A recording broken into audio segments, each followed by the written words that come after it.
Hello, everyone. My name is Vanessa Brooke Agnes. I am Director of Community Engagement here at Render Free. For those of you who may not be familiar, Render Free is a co-working space and wellness club for self-identified Black and Brown women. We're located in Northeast Minneapolis, and we're open 5 days a week. We have our beautiful workspace and lounge, in addition to some other wellness offerings.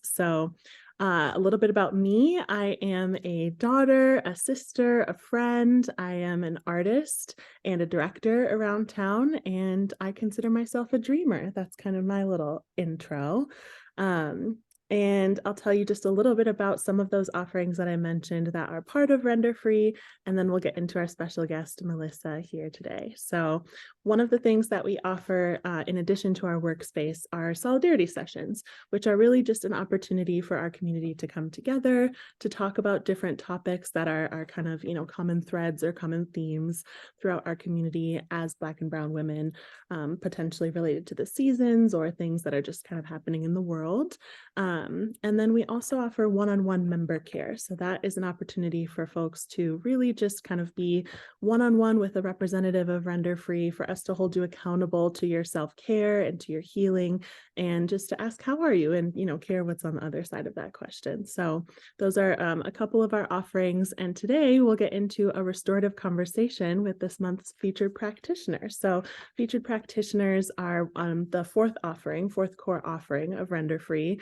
And really, it's just about getting local BIPOC wellness practitioners of color, women who have these different practices that teach us new strategies of being well, new ways of healing together. And so this month's featured practitioner is Melissa Gutierrez Nelson. And so I'll give you an opportunity to just share a little bit about yourself for those who haven't shared space with you. How might you describe yourself? Yeah, thank you so much for having me. And we just love being part of the Render Free community. It's been such a nourishing, beautiful space to be a part of and to be in community with the people there. So I'm so grateful. I'm so grateful to be here. So I am a mother of grown children. So that's a different phase in my life. I'm a partner. I'm a yogi. I'm a meditator. I'm a daughter. All of those things and parts of my life. I like to think that like the common thread across all the different hats I wear is I'm a community builder, whatever that community is. Like that feels like a really important part of how I engage with people and the world in the spaces that I'm part of. Love that. Thank you so much. And so I'm curious if you can tell us a little bit about your practice, just kind of like how, what led you to that part of your story, and a little bit about what you do. Yeah, so I wear a couple of different hats in the work that I do. So I can kind of talk a little bit about both of those. So one of my hats is as a mindfulness practitioner, a yoga teacher, and that spills over into birth. I'm a birth worker, have been a birth doula and a childbirth educator. But I came to that work through kind of the fitness world. I had kids early in my young 20s before I really knew anyone who had kids. And it was I had 3 kids very close together, and it was a little bit of a lonely space in my life, and found a community through a local health club, and, stepped into group fitness and felt like I found my people. And then from there, found yoga. And found yoga first as a really merely physical practice, like one more way to sweat, one more way to move my body. It was like a good thing. And then the more time that I spent on my mat, the more spiritual and meditative and mindfulness practices of yoga resonated with me. And as I've navigated through my life as a mother, as a partner, through all the transitions of now being somebody in, middle age, and all the transitions that that's come from that, it's really anchored me into myself, and offering some compassion and some intention and attention. So it's been such a wonderful place to be able to share that with other people. And most of my practice in the last recent years has been around birthing people in those spaces of growing and growing their families and navigating kind of those early years of life. And what I love about yoga and mindfulness is it's just kind of this very tangible example of life and parenthood, right? The lessons that we learn on our mat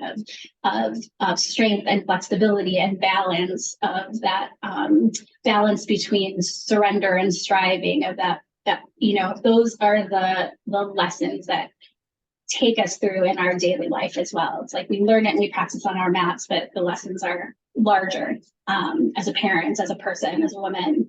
And I'm just so grateful to have that as my own practice, and grateful for the opportunity to share it with other people. That's so beautiful. I love intention and attention. Just like that part really resonated with me. Just paying attention to your body and giving it the love that it needs and desires. That's beautiful.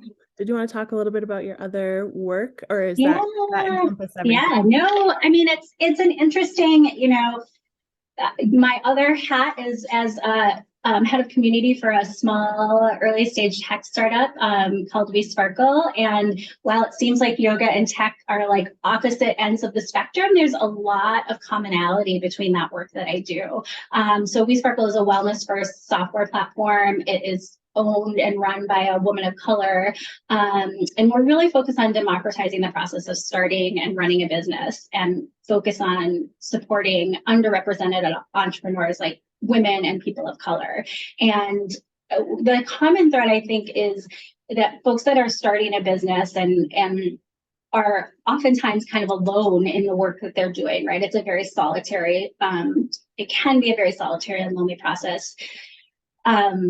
We really work to build community and to hold people and nourish people in the same way that I do in the yoga studio, right? So in my role of health, as head of community, I'm really walking with people through growing a business and the work they do. And there's a lot of similarity as in the work that I did in birth, right? It's almost like a doula for the work you're doing. Like I'm holding space, I'm helping create a place where people don't feel so lost and alone. And I love that We Sparkle offers that, because so much of our like startup culture and starting a new business is just like hustle culture, right? We just like grind through it. We got to do the work. And as long as you work hard, you'll be successful. And that's just like not always true, right? There's so many other factors. And so being able to approach the practice of starting and running and growing a business is a practice of non-attachment. It is a practice of coming in with the intention,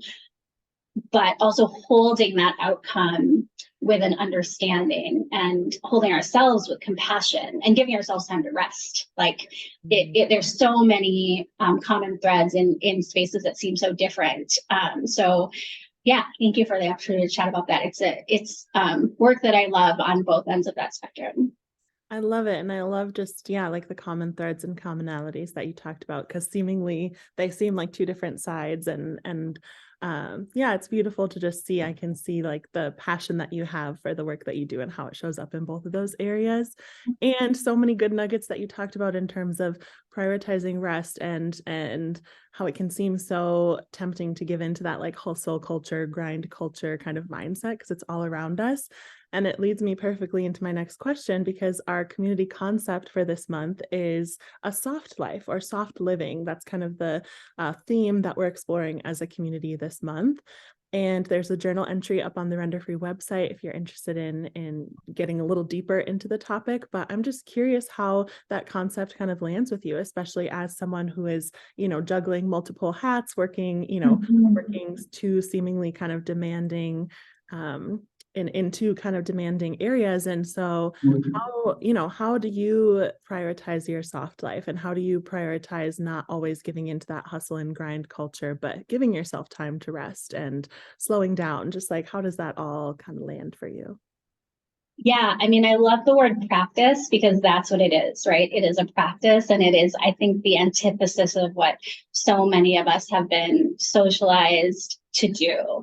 And for me, like I'm the youngest child of an immigrant family. So my parents immigrated, all of my siblings were immigrated. I'm like like on both sides of my family, I was, either the only one born in the United States or like one of very few. And so I think with that comes a sense of strive that never goes away, right? Like you have a sense of like your parents, your family came to give you a better life, and it is your job to give yourself a better life, right? And to not waste that effort. And so, and then I think it also comes from, walking through spaces where you're the only one of people that look like you. And so you feel like you have to do a little bit better, right? You have to strive, you have to achieve. And I think that was, drilled into me growing up implicitly and explicitly a lot. And so the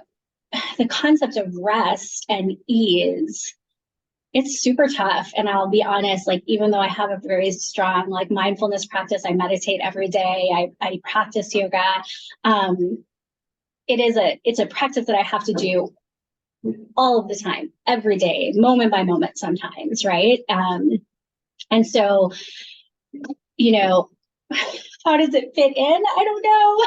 I'm working on it every single day, right? A daily meditation practice is something that's really anchoring and grounding for me. And sometimes that's 3 minutes in a day, and sometimes it's 20 minutes in a day. It varies, but trying to spend some time every single day of sitting and paying attention and noticing my breath and being in my body.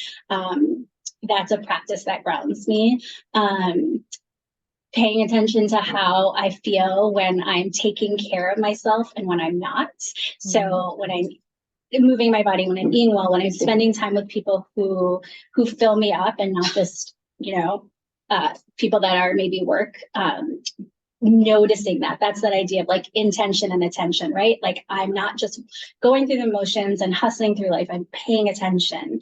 And sometimes paying attention is, I don't have time for that today, right? Like, or I haven't meditated today or in a couple days, and I'm noticing how that feels. And then being able to also like not turn self-care or rest into one more thing we have to do, right?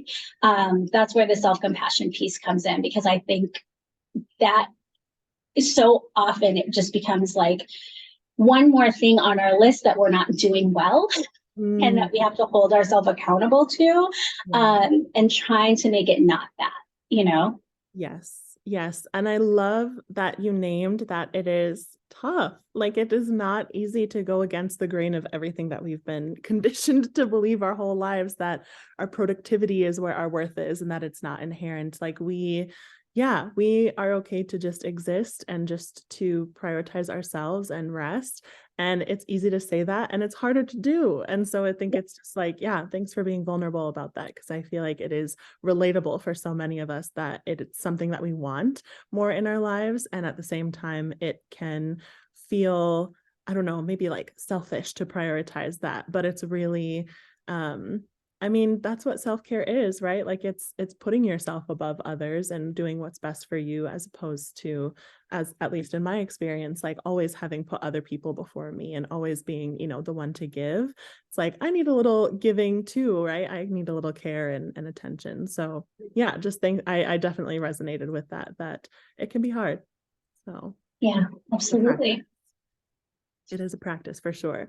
So I'm curious if you can talk a little bit about kind of your lived experience or your personal journey, especially as a woman of color, and how it influences your practice, or any kind of specific things you might want to share on how it kind of led you into your practice.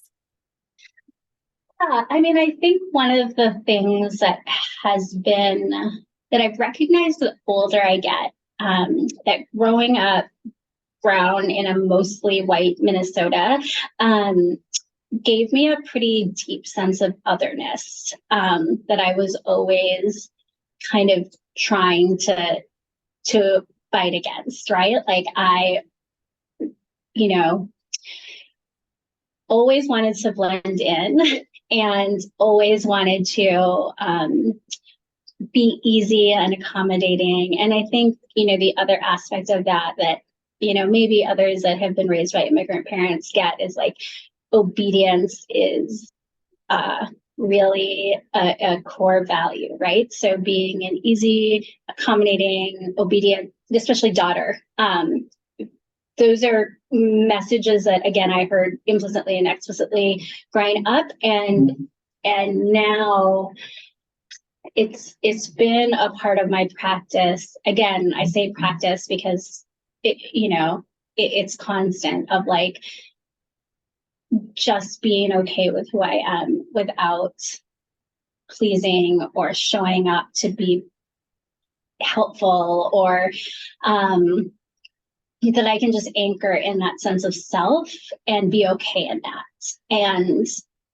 And mindfulness has led to a practice of self-compassion. And I think I've probably said that like a bajillion times in this conversation, but it's really been my, the lesson that I'm learning, especially in this last year, of grace and self-compassion. Because, and I alluded to this earlier, like, I think sometimes when we come into a mindfulness practice or we're learning how to do better, sometimes it's easy to like beat ourselves up about it, right? Like it's easy to beat ourselves up with like not being able to shed past habits, not being able to shed things that don't serve you, but are kind of like deep in. And to be able to like add self-compassion into that of like, these are hard things to shed. And sometimes I'm still holding them, and like, it's okay. Like there's a reason for that. And it doesn't mean I'm going to hold it forever, or, and just being kind to myself when I can't be perfect in the work, that I'm trying to do. It's a journey. Like I'm walking forward into it. And some days I'm not great at it. All this wisdom, you're like preaching to me, and I'm like trying to soak it up through the screen, because these are lessons that I'm trying to teach myself too. And I feel like, yeah, as Black and brown women, we can so often not just feel, but have that lived experience of being the only and feeling othered in so many ways. And yeah, it makes us show up in the world in a different way. And sometimes it is hard to like shed those things. And even I had a therapy appointment the other day, and we were talking about like coping strategies, and I was looking for new coping strategies, and she said self-compassion. And I didn't think of that as a strategy of like a way that I could, soothe myself or help myself. And I was like, oh, being nice. Okay, yep, that's good advice. And I think it's so necessary for us to be gentle with ourselves and be kind with ourselves. And it's sometimes hard to give ourselves grace because of the way that we've had to show up in the world. So I just like every single thing you said, I was like, yes, yes, yes, yes, yes. And I'm curious too, if there are any specifically around like yoga and mindfulness, kind of this realm, if there's any common misconceptions about the practice and anything you kind of want to speak on.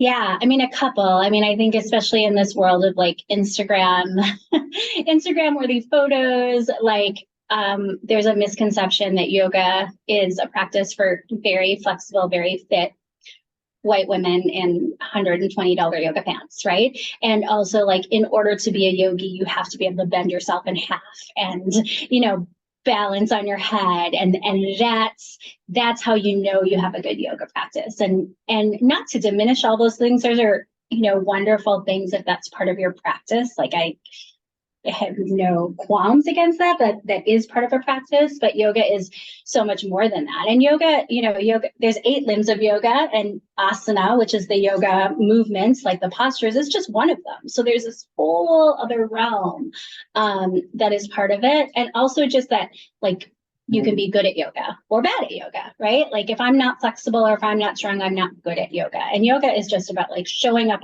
on your mat with intention and meeting yourself where you are. And so, and it's for everybody, right? No matter, it's like everybody and then everybody is what I like to say. Like we can all practice yoga, whatever that looks like for us. And I hear that like same misconception in mindfulness. Like mindfulness is like, I hear a lot of people say, well, I can't quiet down my mind. I can't, I'm not a good meditator. Even that thing like should be a good meditator, right? Like it is like if we can't quiet our thoughts, that means I'm not meditating. Whereas for most of us, even those of us that have a strong meditation practice, the practice is just sitting and being aware, right? And noticing, oh, my mind is wandering. That's mindfulness, right? Just that very noticing is mindfulness of itself. And maybe sitting down in meditation is the whole time of like, mind wander, come back to the breath. Mind wander, come back to the breath. Mind wander, come back to the breath for 5 minutes or 10 minutes or 20 minutes.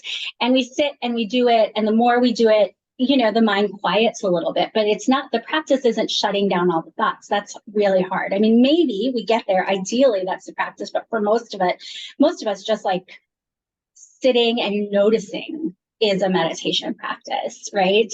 And, there's a quote by Pema Chodron, who's a mindfulness teacher, and she talks about, we don't sit in meditation to become good meditators. We sit in meditation to be more awake in our lives. And so like mindfulness is sitting on the meditation and taking time in practice, but it's also like moment by moment, every time we are navigating our relationships in the world, every time we're navigating, conflict or ease or anything. It's all of the things.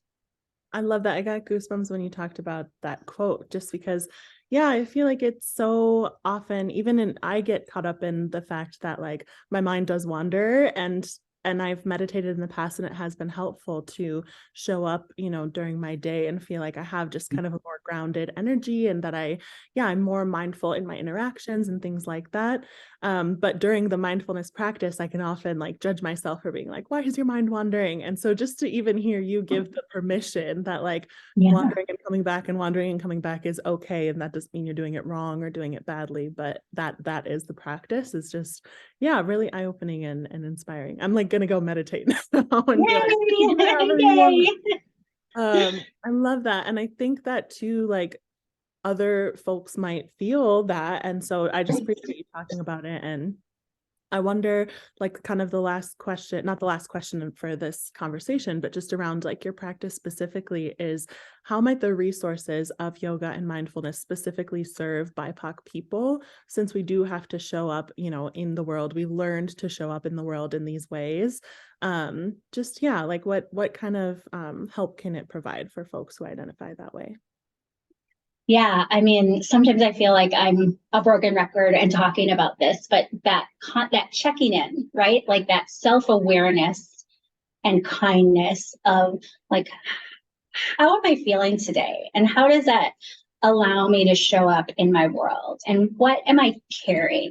One of the things when I teach a yoga class, I always ask the question, what did you bring along with you on your mat today? In your spirit, in your body. And I think that constant practice of like just checking in and noticing what we're carrying when we maybe never really give ourselves permission to do that can be a really grounding practice. And the other thing that I love about yoga and mindfulness that, can impact BIPOC people specifically is like, you don't need much. It is not like a practice that you need fancy equipment or really, advanced skills or anything. Like you need your breath and attention, and like, that's it. Like it's free, you don't need anything. And you can do it anywhere. Maybe not yoga. You could maybe not asana, I should say, but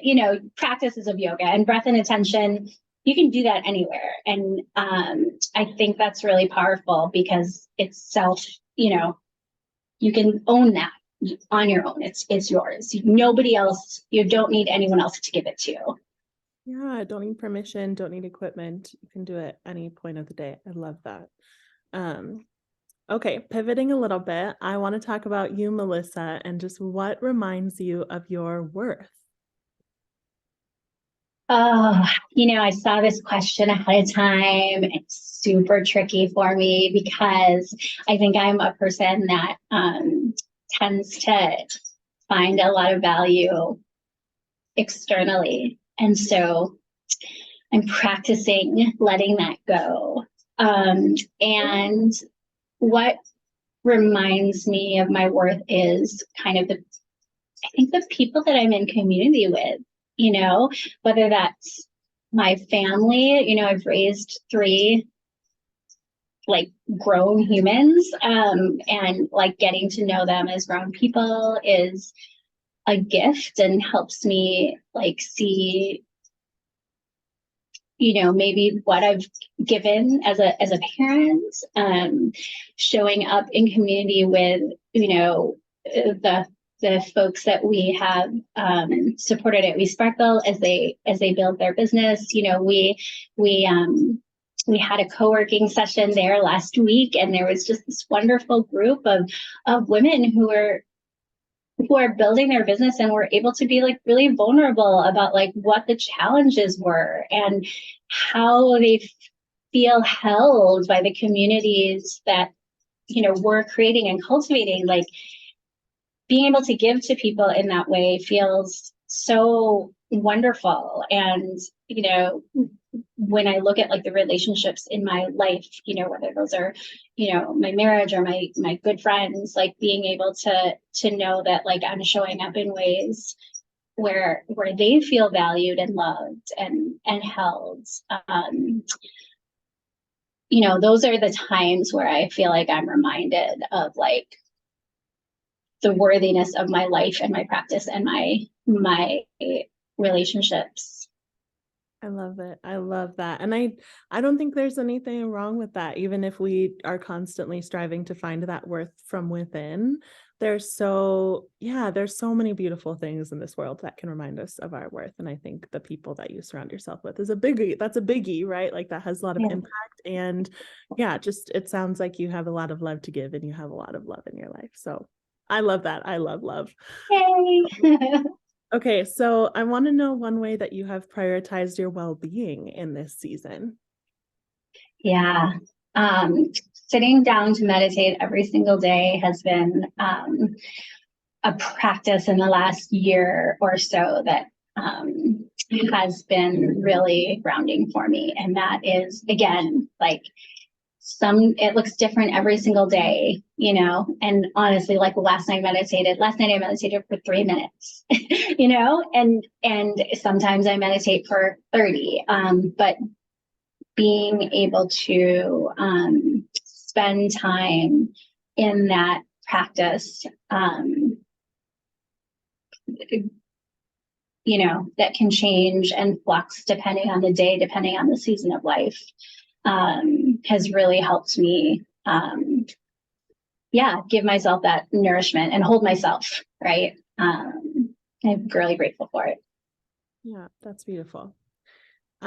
So I wonder, we talked a little bit about this, but if you have any other kind of insight to share on what barriers you think often keep our community from prioritizing our own well-being. I know I talked about like, I have meditated in the past, my mind gets in the way and tells me I'm, doing things wrong. I wonder if there's any kind of insight you have to share there. Yeah, I mean, I think, busyness, right? Like sometimes we are just working to get through life, right? Like to keep the lights on, to, feed our family, to get like sometimes just the stuff of life and the challenges of life are like a real and true barrier, right? It's a logistical thing. So life, and also just, I think feeling, maybe uncomfortable in spaces. Like one of the things that I think Render Free does so well is like giving people of color a space to practice these wellness things that maybe they don't get to do in community in other places. Like the truth is, a lot of yoga studios are very white spaces, right? Not only are they financially, inaccessible to so many people of color, like oftentimes you walk in and you are the only person of color. Like that is true for me most times when I walk into a yoga studio. Every other single person there is white, and so they become these spaces that, don't feel welcoming, and ironically around yoga and mindfulness, because it's practices from, from cultures that are not white, but it's become this space. So I think just not having community to practice in that feels supportive of those tools. That's changing a little, I think, with places like Render Free with more Black and brown owned yoga studios.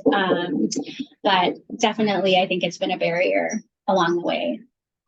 Yeah, I think that not feeling welcome and busyness, probably the two big ones, because I often hear that in community here at Render Free. And I think it's beautiful that we're able to, like you said, just give folks a taste here and there of different ways and continue to hold ourselves and integrate these new practices. And then if someone loves it, hopefully they can go, connect with you or find a Black and brown owned yoga studio if that's something that they really love and want to integrate more. So thanks for being our featured practitioner this month. I think that it's just, it's wonderful for folks to be able to see that. So just a couple more questions and then I'll leave you be. I'm curious, from when you first discovered or kind of, incorporated yoga and mindfulness into your life through now, like you said, you've been doing some specific like meditation work over the past year. I want to know how your practice has evolved.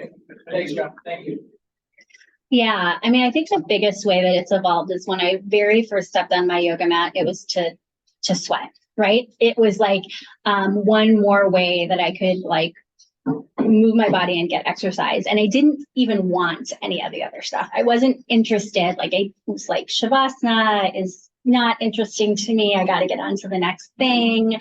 It didn't feel necessarily comfortable or resonant to me. And if I was going to be on my yoga mat and I wasn't going to get like a good sweat or a calorie burn, like why was I going to do that? Like it's going to do something else. And so,